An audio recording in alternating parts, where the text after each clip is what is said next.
बिल्कुल, तो आप बड़ी खबर दे रहे हैं कि 80% धराली गांव जो है वॉश आउट हो गया है और इस बीच पीएम मोदी ने उत्तरकाशी हादसे पर दुख जताया है। आपको बता दें, प्रधानमंत्री नरेंद्र मोदी ने उत्तरकाशी हादसे पर संवेदना व्यक्त की है। उन्होंने हादसे पर दुख जताया है। इससे पहले गृह मंत्री ने मुख्यमंत्री धामी से बातचीत कर हर संभव मदद का भरोसा दिया था रेस्क्यू ऑपरेशंस के लिए, और लगातार वहां पर NDRF, SDRF, local authorities, local volunteers जो हैं इस वक्त ग्राउंड जीरो पे मौजूद हैं। और सबसे बड़ी प्राथमिकता यही है कि धराली गांव के लोगों को, जो बचे हुए हैं, फंसे हुए हैं, ट्रैप्ड हैं, उनको निकाला जाए। जैसे जैसे अंधेरा होगा तब रेस्क्यू ऑपरेशन और ज्यादा मुश्किल में पहुंच जाएगा, तो इसलिए पहली प्राथमिकता कि उनका रेस्क्यू किया जाए। 20 लोगों का रेस्क्यू सेना ने किया है पास के इलाके से, जहां पे सेना का सबसे नजदीकी बेस कैंप था, वहां से सेना की मदद यहां पर ली गई है। लोकेंद्र, आप कौन से गांव का नाम ले रहे थे कि धराली के ठीक सामने मुखाबी गांव कौन सा है जिसमें लोग जो हैं जिन्होंने वीडियोस बनाए हैं? ये धराली के ठीक सामने मुखवा गांव है, जहां मां गंगा जी की डोली जब कपाट बंद होते हैं गंगोत्री से, तो ये मुखवा गांव है जहां मां गंगा जी की जो डोली है 6 महीने रहती है, तो इसको मुखवा गांव कहते हैं, मुखी मठ कहते हैं। उसके ठीक सामने बीच में गंगा जी है और धराली गांव सामने है। तो जितने भी वीडियो बने हैं ये मुखवा गांव से बनाए गए हैं, और मुखवा गांव के लोग चिल्ला के, सीटी बजा के लोगों को अलर्ट कर रहे थे। उस सामने जब दिख रहा था उन्हें कि पीछे से जो ये खीर गंगा है, खीर गंगा वो उफान पे है, कहीं पे बादल फटा है, और बादल फटने से जो फ्लड फ्लैश आया है तो उसको देख के लोग भयभीत हो गए, वही चिल्ला रही है। मुखवा गांव के लोग हैं जो धराली गांव को अलर्ट कर रहे थे, लेकिन उनकी समझ में नहीं आया, होटल वालों की, कस्बे वालों की, कि हो क्या रहा, पीछे हो क्या रहा।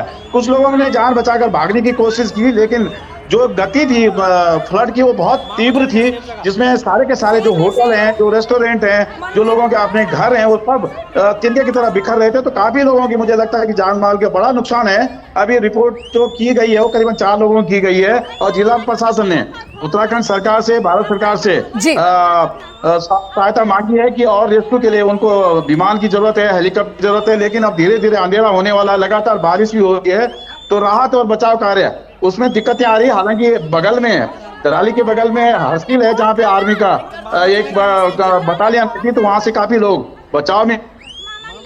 लोकेंद्र, जिस तरह से आप बचाव का काम लोकेंद्र ये तस्वीरें हम देख रहे हैं, तस्वीरों में तो पूरे के पूरे जो मकान हैं वो पूरा का पूरा पानी का वेग अपने साथ इन मकानों को जमींदोज करते हुए चल रहा है। यानी कि इन मकानों में या होटल थे, उनमें लोग भी रह रहे होंगे। आबादी कितनी है इस इलाके की? कितने बड़े पैमाने पे आप कह रहे हैं 80% पूरा का पूरा इलाका वॉश आउट हो गया है, तो जान माल का बड़ा नुकसान होगा। ये गंगोत्री से मात्र मुझे लगता है 20 किलोमीटर पहले धराली कस्बा बसा है, जो गंगोत्री राष्ट्रीय मार्ग के दोनों तरफ है। तो जितने भी यात्री देश दुनिया से गंगोत्री धाम के लिए आते हैं, तो इसी रास्ते से, इसी कस्बे से होके जाते हैं। और इसी यहीं पे काफी सारे होटल हैं जिसमें लोग ठहरते भी हैं, खाना भी खाते हैं, और रेस्टोरेंट भी है। लोकल स्तर पे जो लोकल राजमा है या दूसरे जो फल हैं या खाने के सामान खरीदते हैं, तो मुझे लगता है कि काफी लोग यहाँ पे रहते हैं, होटल के लोग रहते हैं, कर्मचारी लोग रहते हैं। तो काफी नुकसान, मुझे लगता है कि बड़ा नुकसान हुआ है अभी, क्योंकि रिपोर्ट नहीं हुआ है कि कहाँ कितने लोगों की मतलब इसमें जान गई है, लेकिन नुकसान बड़ा है जी। तो बड़ा नुकसान है, बड़े आबादी यहाँ पर है। आप कह रहे हैं कि इस गांव की अच्छी खासी आबादी है और टूरिस्ट स्पॉट है, क्योंकि ये हर्षिल से भी नजदीक है और गंगोत्री से भी नजदीक है, तो टूरिस्ट बड़ी संख्या में वहां पर आते हैं। लेकिन अभी राहत की बात, कई लोग ये कह रहे थे कि राहत की बात यह है कि क्योंकि मानसून सीजन था, तो टूरिस्ट आमतौर पर इस सीजन में जाना अवॉइड करते हैं, तो बहुत हद तक मुमकिन है कि सैलानी वहां पर कम तादाद में हो, तो नुकसान बड़े पैमाने पर हुआ है। लोकल्स जो हैं वहां पर, बड़ी बड़ी इमारतें वो जमींदोज हो गई हैं। आप देखिए, एक बार फिर से देखिए कि किस तरह से वहां पर आप ये एरो देख रहे हैं इस तस्वीर के अंदर, वहां पर हम कोशिश करेंगे देखने की कि यहाँ पर देखिए कि किस तरह से पीछे से सैलाब आता है। आगे लोग, आपको शायद लोग हैं या फिर वुड ब्लॉक है, अभी बहुत ज्यादा तस्वीरें क्लियर नहीं हो रही हैं, वाहन दिख रहे हैं, लेकिन भागता हुआ कुछ नजर आ रहा है उन तस्वीरों में।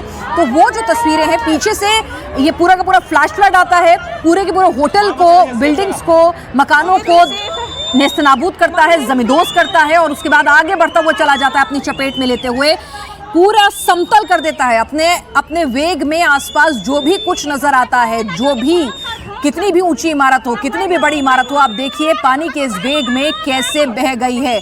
और ये आपको मैं जो तस्वीर दिखा रही हूँ, उसमें आप देखिए कि किस तरह से आपको लग रहा है कि शायद ये लोग भागते हुए, अगर हम जितना इसको जूम करके देख पा रहे हैं, तो वहां पर आप देखिए कि अंदर से सामान, दुकान, सब चीजें जो हैं वो बहती हुई नजर आ रही हैं। और उसके बाद कुछ ही सेकंड में आप पलक झपकेंगे, यानी कि फ्रैक्शन ऑफ सेकंड के अंदर आप देखिए कि वो पूरी की पूरी बड़ी बिल्डिंग्स, और एक दो नहीं, आप देखिए 1 2 3 4 5 6 बिल्डिंग्स तो कम से कम हमें 7 ये बिल्डिंग्स यहाँ पर नजर आ रही हैं। तो ये पूरी बिल्डिंग्स जो हैं 3-4 मंजिला बिल्डिंग्स हैं, पूरी की पूरी ये पानी के वेग में बस सेकंड भर के अंदर ये जमींदोज हो जाती है, नीचे गिर जाती है। तो आप अंदाजा लगाइए कि कितना भयावह